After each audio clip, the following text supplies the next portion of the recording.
Hello, I'm Dave Pannell, and today I'm talking about something which has been on a lot of people's minds at the moment, and that is GDPR, or the General Data Protection Regulations. Now, these are a new set of laws which will come into force on May the 25th, 2018, but it's going to impact us all as marketeers, especially how we talk to our customers, how we talk to prospects. So what I'm going to do today is run through some of the background of why we need GDPR, and also about what you can do to make sure you're staying compliant with it and what impact it will have on our marketing.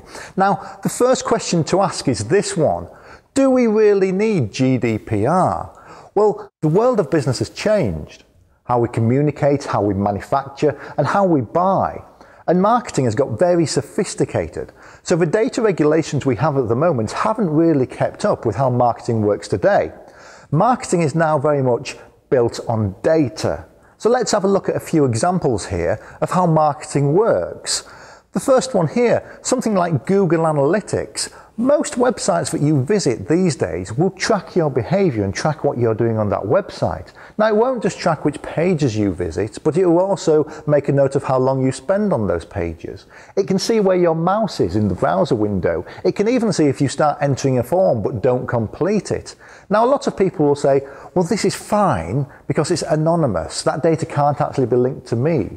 But when you start linking various different data systems together in marketing and on the internet, this isn't always such the case. So Google AdWords, for instance. Google AdWords is very clever at showing adverts to people based on their browsing history.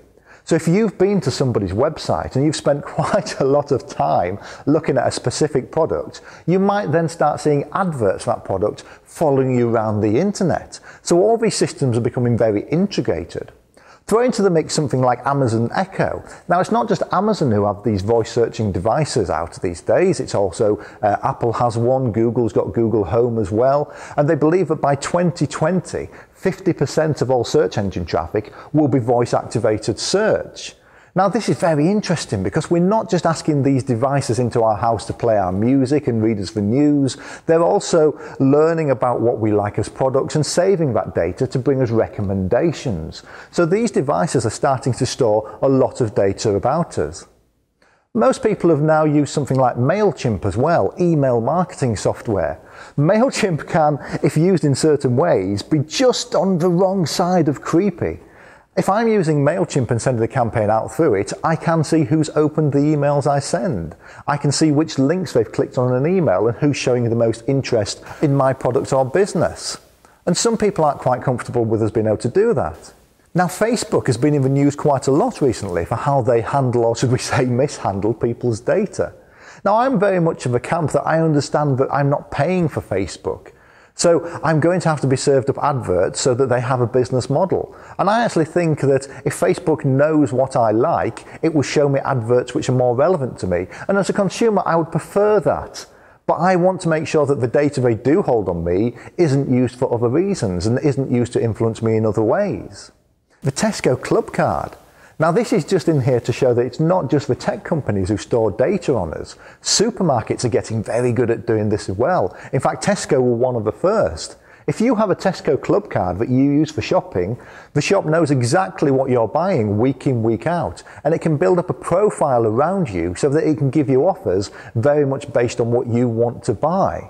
Now, again, you can say that's a good thing, just as long as they're looking after your data correctly, and as long as you're giving them permission to do things with the information they're collecting on you, which you don't mind them doing. Now, what we're trying to avoid is creepy marketing. Because as marketeers, we can hold a lot of data on our customers and the people that we're marketing to. Now, that's a good thing in some ways, because if you can profile your customer base and you know them inside out, then that's half of the marketing battle already won. But on the flip side, we have a responsibility that if we're holding and collecting data on people, that we get their permission to use it in ways that won't affect their rights and liberties. So at the heart of GDPR is something called explicit permission. Now, this means that if you want to market your business to somebody or send them marketing messages, that you have to get explicit opt-in from that person to hold your details and to communicate with them. Now, a lot of people have asked me on this point, well, how does that work? Because if I'm promoting my business and I want to market to a prospect, I haven't met that person yet. So how can I get their explicit permission to market to them? Well, GDPR does currently have a couple of areas which hasn't been completely firmed up yet. And one of them is very much something called Recital 47, which talks about legitimate interests. And these are cases where you will still be able to communicate someone if you haven't got their explicit opt-in. Now, these are the only couple of technical slides in here. And I would say that if you want more information on this, do get legal advice and talk to a lawyer. But let's look at the wording here. So it says that such legitimate interests could exist where there's a relevant and appropriate relationship between the data subject, so that's the person that you're marketing to, and the controller, which is you, somebody who's controlling somebody's data. Such as where the data subject is a client or in the service of a controller. So, does that mean that we can still email our customers? Well, probably yes, because if they are customers, we need to be able to email them in the day-to-day business. Recital 47 then goes on to talk about the processing of personal data for direct marketing purposes may be regarded as carried out for a legitimate interest. So does that mean we can still market to people who may be genuinely interested in our product? Again, probably yes. Otherwise marketing won't work and we won't be able to run our businesses. But we are waiting for some clarification from the ICO, or the Information Commissioner's Office at the moment, on this very specific part of GDPR and Recital 47. Now, those of you who know the ICO may realise that they're not the most overfunded or overstaffed part of government, so we say, and they're also the same people who brought in the cookie law a number of years ago, and that started out as very strict laws and regulations about getting people's permissions to use cookies. Now, unfortunately, a lot of the way that was implemented was almost unworkable, so it was rolled back and diluted a little bit. I don't think that will happen with GDPR, but we should still be watching best practices to see how this is implemented over the next few months. So whilst we're waiting for just a couple of points of clarification on GDPR, there is still a lot of best practice we can start engaging with, because the law in general is in place and the guidelines are very good about what we can and cannot do in many situations. So what should we be doing as businesses to move towards GDPR compliance, and what are the best practices that we should be doing right at this moment? Well, the first thing I'm going to say is, don't panic! Well, not just yet, perhaps. The ICO are not looking to put us all out of business. They're not looking to slap huge fines on genuine companies just because they haven't quite understood how GDPR should be implemented as yet. What we should be doing is moving towards compliancy and making sure that starting right now, any data that we're collecting especially is very much done with an eye on the GDPR regulations. I've got 5 points of best practice which I'm just going to run through with you to give you an idea and a flavour of where you should be heading now with your GDPR compliant marketing. And the first is this: creating or updating a privacy notice on your website. Now, under GDPR, our privacy notices will have to be a lot more substantial and go into a lot more detail about what we will be doing with any data that we collect through our websites. So let's take a quick look at what your privacy notice will now have to say under GDPR. So we need to tell people explicitly what information we are collecting on them. We've got to tell them who is collecting it, so what company is behind the website which will be handling their data. We need to tell them how we are collecting it. Will it be something quite obvious, like a form which they enter their details in, or will it be more under the radar, like Google Analytics or website tracking? We need to also tell somebody why it's being collected, why are we looking to hold this data on them, and how it will be used. Who will we share it with? Which companies will that data be shared with? Who will get to see it? And what will the effect be on that individual concerned? Finally, we have to tell somebody about how they can request to be forgotten. So they may have given us permission in the past to market to them, but if they don't want us to anymore, we've got to give them very clear routes to get their data removed from our companies. So once you have this data policy on your website, there are then a number of methods you need to enact to get people to give you explicit permission to hold their details, for them to let you know that they agree with your data policy and you can handle their data how you've lined out, and allow you to market to them. So the first thing you might want to do is an opt-in page that you can direct people to on your website. So let's have a quick look at what various companies are doing here. This is BMW's opt-in page, for example. Now, the text on this page is very explicit. It's saying exactly what's going to happen. It says, if you do nothing, so basically if you ignore their emails and don't interact at all, then from the 25th of May, you will miss out on all future BMW marketing communications. So that's basically saying that you will no longer hear from them. This isn't now an opt-in. They are going to forcibly opt you out from their communications. And not only do you have to give them permission to communicate with you, you need to tell them how you're willing to be communicated with. From email, from mail in the post, by the phone, by text message, or even with BMW, even in-car messaging as well. You've got to give them permission to do. And they're saying there any time you can amend or withdraw your consent. So let's look at what a couple of other companies are doing as well. So this is an email which I received from the Manufacturer magazine. Now they're taking the same standpoint of BMW, of emailing all their current customers, subscribers and people that they're marketed to as well, to gain explicit permission to be able to keep holding their data and keep marketing to them once the GDPR regulations come into place.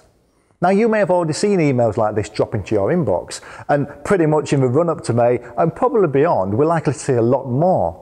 But this is what companies are doing to talk to their current client bases. Now, looking beyond that, you also need to make sure that you're in line with GDPR for new people you're talking to as well. So something like this is a form that you will start seeing on websites too, where if somebody's given you their details, you are collecting explicit permission to keep their details and to market to them. So again, the wording on this form is very clear. It's saying this form collects your name and email so that we can add you to our newsletter list for awesome project updates. Check out our privacy policy for the full story on how we protect and manage your submitted data. So again, the privacy policy which we've already talked about that you need on your website, this is why you need it. So that when you're collecting people's data afresh, you're getting them to agree to what you're going to do with their data. So moving on to point 3 for GDPR and getting in line for best practice for GDPR coming into place, is considering the expectations of the person you're marketing to. Now this is one of my favourite parts of GDPR because it's not just about protecting our data and protecting as consumers, but it's also trying to cut out a lot of the marketing noise and hopefully protect our inboxes a little bit, which have become battlefields these days. So somebody did say to me, well, what happens if I'm at a trade show, for instance, and somebody leaves their business card on the stand?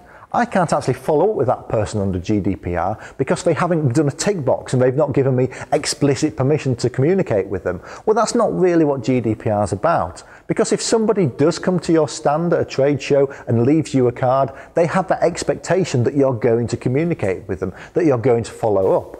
However, they may not have the expectation that you're going to add them to a mailing list or you're going to be sending them spam for the next 3 or 4 months. So what you could do in that situation is make your follow-up as normal, but just at the end say, actually, I'd also like to add you to our mailing list. Could you just follow this link and just sign up on our website saying that you agree to our data policy, and that's why it's so important to have it in place and have these landing pages in place so you can gain the permission to keep that conversation going over the longer term. You should also be asking yourself, do you really need to collect so much data on people? There's been a lot of research, for example, on website forms that shows the less data and fields that people have to fill in, the more likely they are to fill in and submit that form. So do you need to ask for somebody's mobile number, for example? Do you need things like their date of birth or their postcode just to start an initial marketing conversation with them? Because the less data you hold on someone, the less likely you are to fall foul of the GDPR regulations. And moving on to point 4, let's all stop being so lazy with our marketing. If you think about GDPR, it means that we've got to get an opt-in from people to hear our marketing message. And that's possibly quite exciting because it means we'll be talking to people who have a genuine interest in what we do, so we can be a lot more focused in our messages. So for example, let's look at where marketing's got to at the moment. This is an example of an email I saw drop in for automatic chicken coop door openers. Now, I tell you, I've got no interest whatsoever in this product. I don't own a chicken coop. I've never Googled keeping chickens, but I'm still getting messages like this drop into my email box. And this is how lazy marketing has got. This is a company who is just blasting out messages to anybody in the world who wants to listen. And this is hopefully what GDPR is going to stop. So if this is your mailing list at the moment, so you might be emailing, for instance, thousands of people every month, but only a very small percentage of them are interacting with your messages and want to hear from you, then you're possibly part of the problem of why we're all getting so much spam into our email boxes at the moment. Under GDPR, you'll be only talking to people who have opted into your marketing message, so we can get a lot more focused and possibly get a lot more results out of our marketing. Which leads me very much into point 5, that under GDPR we'll be forced to all market ourselves much better online. So as a company, if you're just buying mailing lists at the moment and blasting out these mail shots to thousands of people, that's not going to be acceptable anymore, and it's probably not going to get you that many results anyway. So let's look at a few examples of what you can actually do better, which GDPR will help us with. So if I'm running one of my longer marketing seminars, for example, I won't just be looking at something like email marketing. I'll be looking at the whole marketing mix for a company, and there's lots of areas of marketing that GDPR won't be having a negative effect on. So for instance, content marketing. Now this is nothing new. Pretty much every company these days is creating content and putting it on the internet.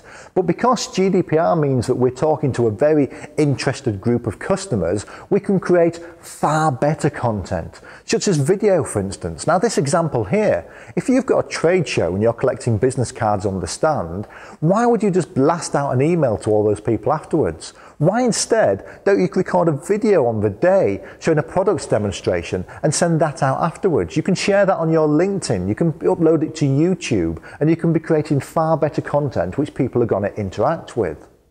Content doesn't have to be just things like video. You can really put a lot of time into effort to making what we call milestone content. And this is something like this guide here, which I produced myself, which is marketing for manufacturers. Now, yes, this takes a lot of time to put together, but I've now had well over 12 months of using this content, of attracting people to me who have an interest in my product and what I sell. Another very important part of marketing is a lot of the time people aren't coming to you because of your product. They're not coming to you because of your company. They're coming to you because you have some knowledge and a skill set that they need to solve a problem. Now we see this exceptionally well in manufacturing organisations, when a lot of the time the value in the business is down to specific engineers and specific expertise, and that's the company's USP and their core product. So when we talk about things like personal branding, for instance, people think of these people like Elon Musk and James Dyson and say, well, I could never promote myself to be someone like that. Well, you don't have to do, because when you look at personal branding, you only have to be well known and well recognised in a very small niche. We all work in niches, and again, especially in manufacturing, we all work in a very specialist area, and you only have to become the person who is known as the expert in that area, not the whole wide world. And finally, because GDPR is coming into place, let's start re-examining the old ways of marketing as well, perhaps the more traditional things you don't do anymore. When was the last time you actually received something physical and tangible through the post? If you're doing a brochure, perhaps you could do like Richard Hoff here have done, and you're an engineering company, engineer your brochure, produce something tactile that has a huge impact. That's going to get far more response than emailing thousands of people who aren't quite listening to you. So, in a nutshell, that's it.